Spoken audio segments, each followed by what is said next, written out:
আমি চাই না আমার সুখের কোনো নির্দিষ্ট কারণ থাকুক। বেয়ারিস লাশের মতো নাম ধাম ঠিকানা কোনো কিছু না থাকুক। আমি কোনো কারণ ছাড়াই আসলে সুখী থাকতে চাই।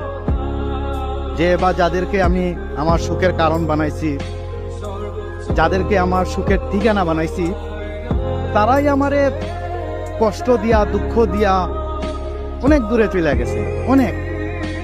তাই আমি আর চাই না আমার সুখের কোনো কারণ থাকুক।